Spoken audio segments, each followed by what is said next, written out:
What is up, travelers and future Spain expats? Today we are going to do a complete honest review of my time living in Madrid, Spain as an American. So if you're curious about what it's like living in Spain, specifically Madrid, Spain as an American, this is the perfect video for you. I'm going to give you my whole rating, my whole experience, what I loved, what I didn't love, and all that good stuff. So let's get straight into it. So let's start with an introduction, as you might not even know who I am. My name's Britt. I moved to Madrid, Spain in May 2019, and I lived in Madrid till April 2024, and now I'm living in Tenerife, Spain, which is one of Spain's Canary Islands. So I basically lived in Madrid for almost 5 years. My overall rating is a 6.5 out of 10. I'm going to start with what I loved about living in Madrid, Spain as an American first, and then we'll switch off to what I didn't like so much about living in Madrid, Spain as an American. All right, so before I get into my ratings about living in Madrid, Spain as an American, I definitely wanted to say to keep in mind that this was my experience living in Madrid, Spain as an American. And I also moved to Madrid right before the pandemic, unluckily, which definitely affected my experience greatly. So you'll see why as we get into this video. But I just wanted to say to take all of this with a grain of salt. I am just giving you this review so you have some context of my experience. All right, so the positives and things that I really loved about living in Madrid, Spain as an American.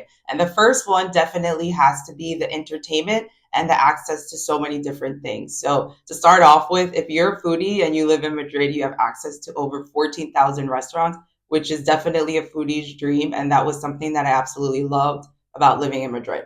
Next, you also have access to a lot of stuff such as Uber, Uber Eats, Global, Just Eat. You can easily order food to your house and you could easily order a cab. For example, right now I'm living in Tenerife. I don't have all those luxuries. So that's definitely something that I loved about living in Madrid, Spain. If you needed to get an Uber, you could choose from Uber, Cabify, Free Now, get a regular street cab. Like you literally have 4 different types of cabs to choose from. And then you also have the public transportation that you could use. So you have a lot of different ways to move around in Madrid. And I definitely love that accessibility and that convenience. So the next thing I definitely loved about living in Madrid, Spain as an American was how easy it was to online shop. I'm talking about Amazon Prime and how quick it is to get those deliveries. You also have like the Inditex stores, for example, living in Tenerife. You don't have as much stock available with the clothes. Let's say you're ordering something online from Zara and you wanted to get shipped to Canary Islands. It's quite limited with stock and a lot of places don't ship to Canary Islands. So that was definitely something I loved about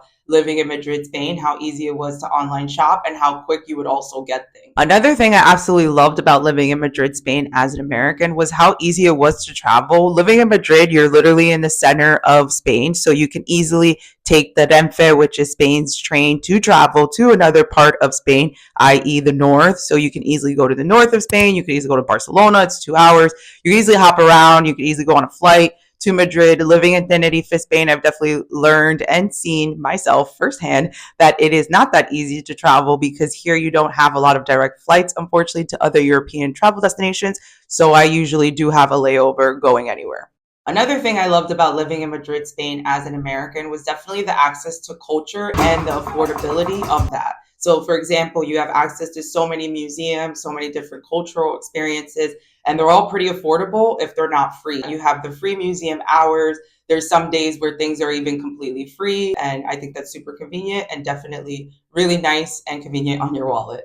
The next thing I loved about living in Madrid, Spain, is that Madrid is an insanely beautiful city. I think that goes without saying. I definitely think it's one of the prettiest cities I've ever been to, let alone lived in. And I personally really loved and enjoyed walking around Madrid and getting lost, looking at all the beautiful monuments and all the beautiful tourist attractions for free with no destination in mind. To be honest, Madrid is a very, very walkable city. It's so easy to walk around. So if you like the aesthetic of Madrid, I definitely recommend going for a walk to take in all of the beauty and definitely go to barrios like Opera, which are super beautiful. That's where the Royal Palace and other beautiful monuments are. And I think that's an excellent barrio to go get lost in and admire all the beauty of Madrid.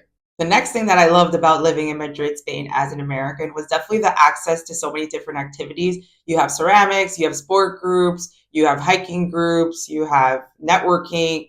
Meetup is super duper great for this. There's so much to do in Madrid all the time, and it's always pretty affordable usually, which is also very nice. This is also a great way to meet people and socialize. So when many people think of Madrid, Spain, they usually think of the city as it's the capital of Spain. But what many people don't know is that Madrid is an entire region. So I would think of it as like a state if you're from the USA. So basically, what I really enjoyed about living in Madrid, Spain as an American was the outdoors and hiking in Madrid. So if you're living in Madrid, Spain, definitely don't forget about the outdoors. If you like the outdoors and you want to go hiking, you have so many options and different pueblos to choose from, but it definitely is easiest to get there by car versus public transportation will probably take you double the time. If you don't have someone to drive, you can always rent a car or you can always go with a tour group. They're always doing hiking tours around Madrid. And if you're interested in looking for those, definitely check out Meetup because there's a bunch of those on there. Or I'll leave Biter links for travel experiences in the video description below for you guys to check out. The next thing that I loved about living in Madrid, Spain as an American was definitely exploring the different barrios. Barrios means neighborhood in English, and there's so many different neighborhoods to choose from and explore in Madrid, Spain, and all of them have their own flair. So you'll go to Salamanca for maybe luxury shopping and nice dining experiences. You'll go to Lavapiés for culture. You'll go to Opera for culture as well, and to explore things like the Royal Palace and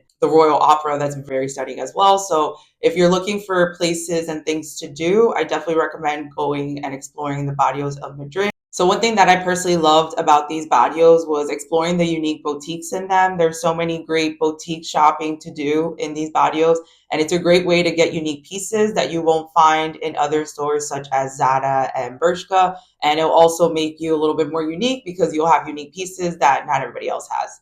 And piggybacking off of boutique shopping, the next thing that I loved about living in Madrid, Spain as an American was definitely going market shopping. So markets such as El Rastro, which is every Sunday in Madrid, is amazing. I used to try to go earlier on in the morning so you beat a little bit of the crowds and it's not so hectic. So highly recommend checking out the markets if you like unique shopping. It's also a great place to bring a friend if they're visiting and they're not from Madrid. And lastly, the next thing that I really loved about living in Madrid, Spain as an American was the fact that my partner had a car. So this is definitely unique to my experience, but that was very convenient to explore the whole region of Madrid and not to just stay in the city. And that was how I was able to go hiking almost every weekend after 2022. We started doing a lot more outdoorsy stuff. That was definitely one of my favorite things, that we even had access to a car. So it was just super easy to move around and travel through the region of Madrid, as well as also do Madrid day trips. Also, piggybacking off of what I just said, I definitely loved exploring the Madrid day trips. There's so many. I think I'm going to do a video on that as well. So you guys can check out not just your traditional Madrid day trips, because there's other places that we went to that aren't so well known that I definitely want to share with you guys in case you're visiting Madrid, Spain, or even moving to Madrid, Spain. So you can explore the region and also get to know Madrid a little bit better. All right, last bonus on another thing that I loved about living in Madrid, Spain as an American was definitely the weather of Madrid during the winter. I'm from the East Coast in America, so there definitely can be brutal winters there. I was definitely not a fan of that. I hate snow. I don't like being cold. So having lighter winters in Madrid was definitely something that I was a fan of.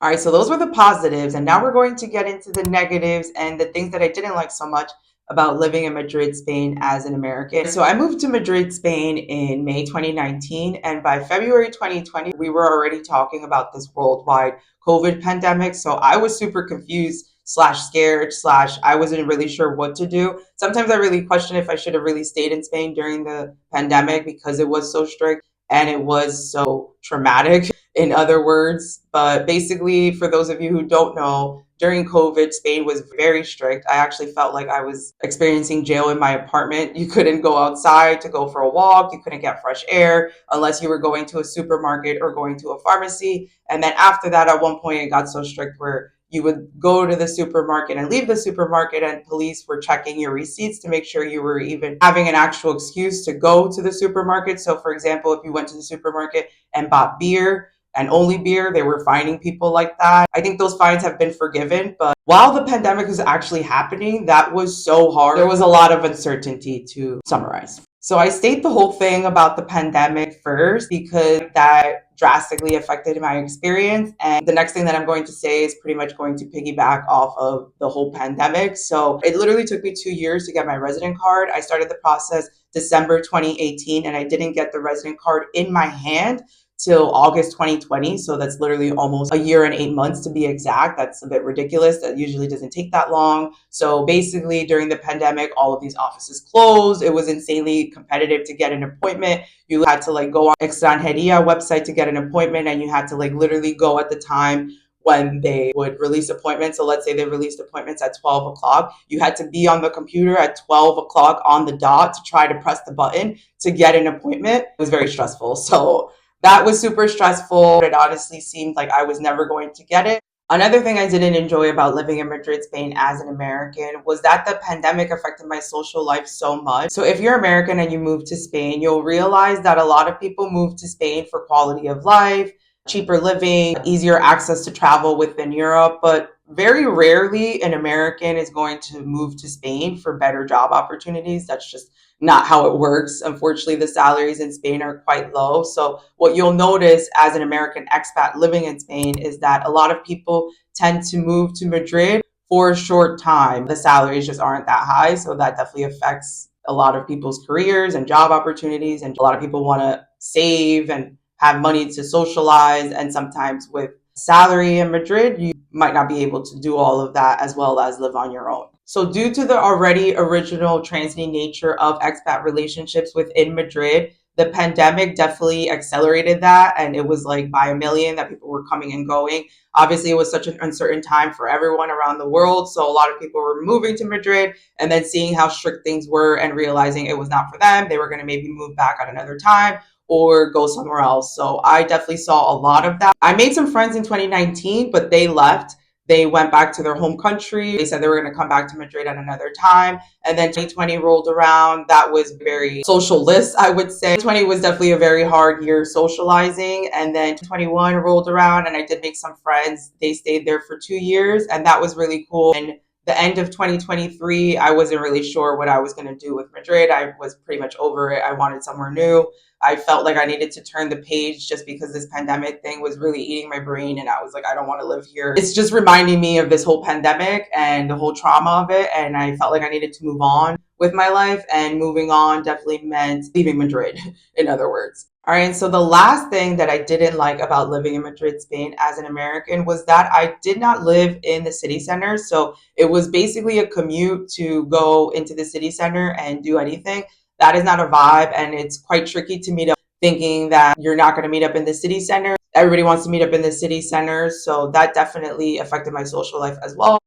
Another thing about not living in the city center is that a lot of people won't meet you where you live. So like if you live in a barrio such as Moratalaz, people are going to come have lunch with you in your barrio. It's just not a thing. I had a lot of friends that lived all over Madrid and nobody ever came to Moratalaz. There was one friend that was interested in coming to the park and doing some hiking, but that never happened. So I think it's just easier to meet up if you live in the city center. If you are, however, buying a house, maybe you will consider moving somewhere outside of the city center because it might be very expensive to live in the city center. But if you're renting and you're only going to go live in Madrid, Spain for a year or two, I definitely recommend just biting the bullet and spending the money on the rent and being in the action, especially if you're single, because that'll be excellent for your social life. So my overall rating for living in Madrid, Spain as an American with my experience, I give it a 6.5 out of 10. Listen, I think Madrid is a great city. I think I got a lot of bad luck with the pandemic. I got a lot of bad luck with